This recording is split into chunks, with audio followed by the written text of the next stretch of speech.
தலைமுறை தலைமுறையாக பெரும் சாபத்தையும் பெரும் கஷ்டத்தையும் தரக்கூடிய இந்த செயலை நம்ம கோவிலுக்கு போனோம் அப்படின்னு சொன்னாலே நிறைய பேர் என்ன செய்கிறோம் அப்படின்னு சொல்லிட்டு தெரியாமையே செய்கிறாங்க. சிவன் கோவிலுக்கு போனாலே அது என்ன அப்படின்னு சொல்லிட்டு இந்த பதிவில் பார்க்க போகிறோங்க. Welcome to Emmy spicy Tamil kitchen.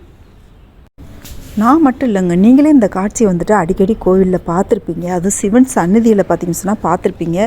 இந்த மாதிரி ஒரு பாவத்தை செய்கிறது அது நம்மளுக்கு மட்டும் நம்ம பிள்ளைகளையும் பாதிக்குங்க. நம்ம கோயிலுக்கு போகிறது எதுக்காக? நம்மளோட கஷ்டம்லாம் தீரணும், நம்ம தலைமுறையாக நம்ம வம்சம் நல்லா இருக்கணும், நல்ல பிள்ளைங்க படிக்கணும், நம்மளுக்கு பதவி உயர்வு கிடைக்கணும், நல்ல பணம் கிடைக்கணும், நல்ல ஒரு நிம்மதியான வாழ்க்கை கிடைக்கணும்.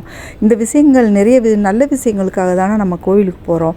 அந்த மாதிரி போகும்போது நம்ம நல்ல விஷயங்கள் செய்கிறத விட்டுட்டு பெரும் பாவத்தை நம்மள ஏரியாமே செஞ்சுட்டு வரோம். நம்ம அதை வேணும்னு செய்கிறது கிடையாது. நம்ம இது செய்கிறோமே, இதோட விளைவு என்ன இருக்குமோ அப்படின்னு சொல்லிட்டு நம்ம செய்கிறது கிடையாது. ஆனால் நம்மள ஏரியாமே நம்ம இந்த விஷயங்கள் எல்லாம் செஞ்சிடறோம். இந்த மாதிரி மட்டும் செய்யவே கூடாதுங்க. எப்போவுமே சிவன் சந்நிதிக்கு நீங்கள் போயிட்டீங்க அப்படின்னு சொன்னால் அந்த சிவன் சந்நிதியில் நீங்கள் அமைதியாக நின்று சுவாமியை பார்த்து மனசார நீங்கள் நல்லா வேண்டிக்கணுங்க. வேண்டிக்கிட்டு உங்களால் விளக்கு போட முடியும், இல்லை தெய்வத்துக்கு ஏதாச்சும் வாங்கி தர முடியும் அப்படின்னு சொன்னால் செய்யலாம், அதை செய்யலாம். அடுத்து பார்த்தோம் அப்படின்னு சொன்னால் அதுவும் சிவன் சந்நிதியில் நெய் விளக்கு போடுறது ரொம்பவே நல்லதுங்க. நீங்கள் கோவில்களே பாருங்களேன், நீங்கள் எண்ணெய் விளக்கு நல்லெண்ணெய் விளக்கு போடலாம். உங்களுக்கு வசதி இருந்துச்சு அப்படின்னு சொன்னால் நெய் விளக்கு கூட போடலாங்க. நெய் விளக்கு போடுறது அவ்வளோ ஒரு எக்கச்சக்கமான நட்பலன்களை தரக்கூடியது. அதனால் பாருங்கள், உங்களால் முடிஞ்சால் நெய் விளக்கு போடலாம், முடியலை அப்படின்னு சொன்னால் நல்லெண்ணெய் தீபம் போட்டு வரலாம். அப்போ என்ன செய்கிறாங்க, அந்த சிவன் சந்நிதியில் வணங்கும் போது என்ன செய்கிறாங்க தெரியுமா? அந்த நந்தியை பிடிச்சிட்டு அப்படியே ஒரு காதை அடைச்சிக்கிட்டு ஒரு காதுக்கிட்ட போயிட்டு அவங்களோட வாயை வச்சுக்கிட்டு என்னென்ன சொல்லணுமோ, நம்மளுக்கு கஷ்டங்களாக இருக்க தாங்க செய்யுது. மனிதனாக பிறந்த யாருக்குமே கஷ்டங்களாக இல்லாமல்லாம் பிறக்கவே கிடையாது. இது வரைக்கும் ஒரு மனிதன் கூட பிறந்ததும் கிடையாது, நீ பிறக்க போகிறதும் கிடையாது.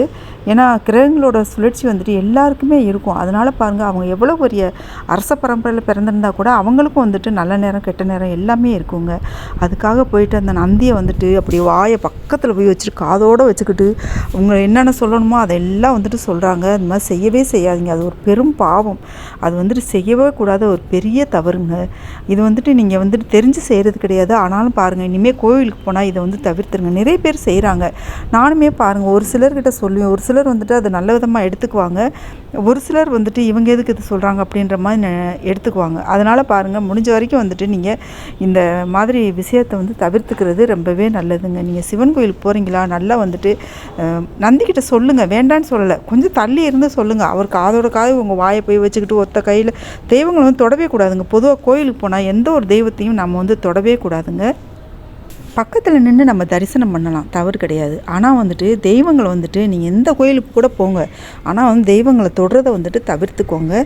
இந்த தெய்வங்களை தொடுறதுனால நாம் எவ்வளவோ விஷயங்கள்லாம் நம்மக்கிட்ட இருக்குது. ஆனால் நம்ம தெய்வத்தை போய் தொடக்கூடாதுங்க. நம்ம நல்லவங்களாக கூட இருக்கலாம். ஆனால் மனிதர்கள் தெய்வ சிலைகளையோ தெய்வ சம்மந்தப்பட்டவைகளையோ போய் தொடக்கூடாது. ஒரு சிலர் பாருங்கள், தொட்டு கும்பிட்டு போவாங்க.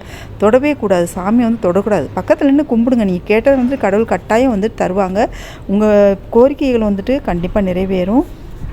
எக்காரணத்தை கொண்டு இனிமேல் சிவன் கோயிலுக்கு போனீங்கன்னா இது மாதிரி நந்தி கட்டி பிடிச்சி ஒரு காதை பொத்திக்கிட்டு ஒரு காதில் போய் வாயை வச்சுட்டு எதுவும் சொல்கிறத தவிர்த்துருங்க. நீங்கள் தள்ளி நின்று சொன்னாலே, தொடாமல் நீங்கள் கொஞ்சம் தள்ளி நின்று சொன்னாலே அந்த கோரிக்கை ஏற்று சிவன்கிட்ட அந்த கோரிக்கையை நந்தி தேவர் வைப்பார்.